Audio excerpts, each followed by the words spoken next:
dementia researcher with a blog and a rating. Resilience. This week's Corner of My Mind comes courtesy of me. This week, I have inspired myself from many different angles, it turns out. I was invited to give a talk recently at Liverpool John Moores on academic burnout for their graduate workshop. As I said to them at the time, I do not like giving talks, academic or otherwise. I don't like being the centre of attention. I don't like the risk of screwing up. I don't like any of it. But it's part of my job, so I've had to suck it up and become a bit resilient and work through my feelings. There's angle one of my inspiration, my own resilience. We'll talk a little bit about how I achieved it and what you might think of doing to help yourselves become a bit more resilient. Angle two was talking about that resilience in the talk. This is all becoming very meta, isn't it? But hear me out. I opened my slide on resilience by saying that it had become a bit of a dirty word in academia. So we'll also talk a bit about when it's acceptable to say no and not be resilient. But fair warning, we're also going to talk about me today. A lot. I apologise in advance. Let's start with some definitions.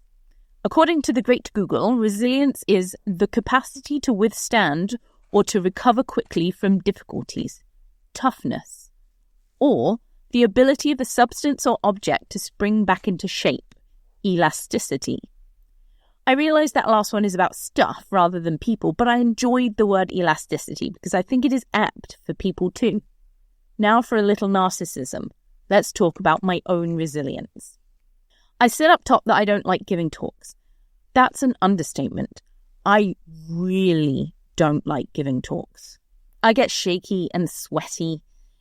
If I have to give a science talk at the end of a session, I spend most of that session not listening to the other talks, but rather worrying about whether I drank too much water to stop my throat getting dry, and now I really need to rush out to the bathroom.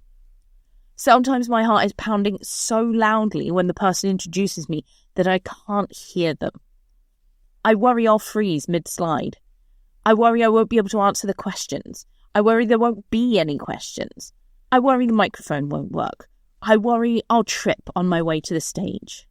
I remain amongst the stalwart crew of people who actually quite enjoyed doing things on Zoom for a while because I liked talking to a bunch of black boxes. For a start, you couldn't actually see how many people there were in the audience, always a nice thing so you're not overwhelmed. But there was the added advantage that everyone switched their cameras off so you couldn't tell if they were bored. Bonus. At school, I was prescribed beta blockers to help with anxiety during chamber orchestra concerts. Can't have shaky hands if you're a solo viola player. And they worked well, so for the first talks I gave, I used them to stop the pointer shaking. The very first conference talk I gave landed well after lunch, so I combined them with one of the tiny bottles of vodka from the plane trip. This worked exceedingly well, and I had such a great time that a senior professor from the Netherlands came up to me afterwards and asked her whether I had really said all of those cytokines sloshing around the place, and I replied that yes, I had said that. She said she had thoroughly enjoyed my talk, and that gave me a little boost for the next time I had to do it.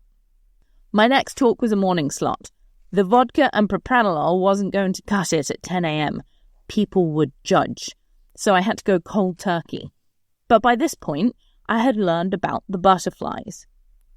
Someone said you should pay attention to the butterflies because they tell you what's important. Physiologically, the butterflies are descended from the fight or flight response. They're part of what happens to your body when you run away from the bear that's chasing you through the woods. You might get butterflies before a big exam, or when someone proposes to you, or before you start a big race, or before an important meeting. Those situations aren't the same, but they all have one thing in common. They're all important to you on a subconscious level. The butterflies are telling you something important is going to happen, but, and here's the important thing, they are not telling you that you might die because a bear is chasing you. In the modern world, the bear and all its physiological shenanigans are all in your head.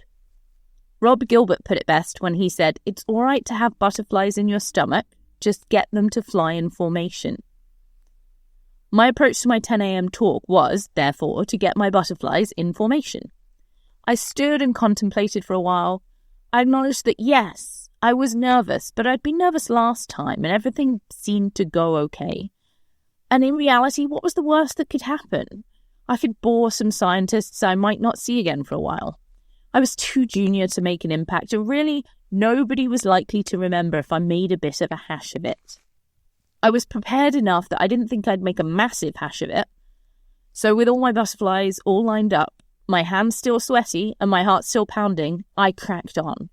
And, as before, it went fine and I didn't die. And I've now done it a bunch of times and not died. I've actually had slides go wrong or disappear, or not look like how I originally made them because the operating system of the projector wasn't the same version I was using, so it screwed around with the fonts. Things have gone wrong and I'm still fine. And this, for me, is resilience. I have learned to spring back into shape after I give talks because now I know that if stuff does go wrong, the world is not going to end and I am not going to die. The other example of resilience I brought up in my talk was grant rejection resilience. And this is where we split off into toxic positivity and it all gets a little dark. I had a grant rejected yesterday. I have now lost count of the number I've had rejected over the years. I got fellowship rejections from the BHF and the MRC in the same week a bunch of years back, and those ones floored me. I went into an empty office and just bawled. Why did everybody hate me and my work and my ideas? Why was my science so unappealing? And years of experience in sending the same thing back to a bunch of different people has made me realize that it's just luck and timing. People don't hate my work any more than they like the person down the corridor whose work got funded. But my first PhD student, when I tried to talk her down from the proverbial ledge after one of her first rejections, said, "People keep telling me it's luck, but if it is, then what's the point in putting all this effort in?" I told her that it was probably going to happen a lot and she might just need to get used to it, but was that right? I was asking her to be resilient under circumstances that were totally out of her control. Toxic resilience is apparently the expectation that employees should be able to handle excessive stress, pressure, and adversity without breaking down or showing signs of weakness. I was expecting her to learn to put up with the lottery of gloom that is scientific funding because I had. Because quitting feels like weakness. But actually quitting for the sake of your mental well-being is not weakness. It's strength and emotional maturity. It's saying this far, but no further. Unfortunately, academia has become a competitive environment. Academic institutions have become financial behemoths that require feeding with more and more grants so they can grow bigger and bigger.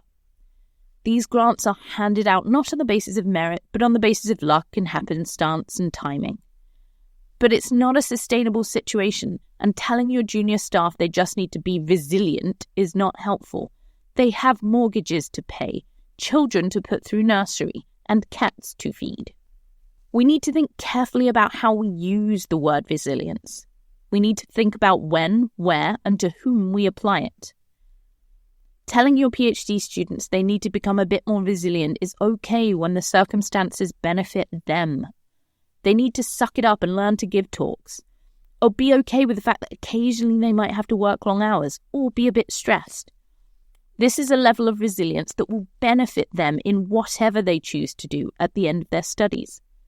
Telling your PhD students they need to become a bit more resilient is not okay when the circumstances benefit you.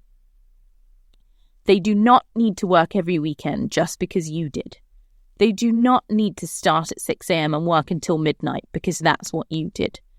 They do not need to write their thesis without pay because that's what you did. And the same goes for more senior staff. Telling them they need to be more resilient when the outcomes of that resilience is that they bring you in more overheads, but they only stave off their own unemployment for another 2 years, is not right. My pay slips recently said that I had had 10 years of continuous service. I think I get an extra day's holiday for that. What I still don't have is a permanent job. I feel like committing myself to one place for 10 years might suggest it's probably where I want to work, but I am abundantly mediocre and eminently replaceable. And I have tried resilience for a really long time. But 10 years of feeling undervalued is incredibly demotivating and demoralizing. And there's only so much resilience in the tank. So maybe asking my former PhD student to put up with the same thing was wrong. And for that, I hope she considers this my letter of apology and my encouragement that she should always put herself and her happiness first. Thank you for listening.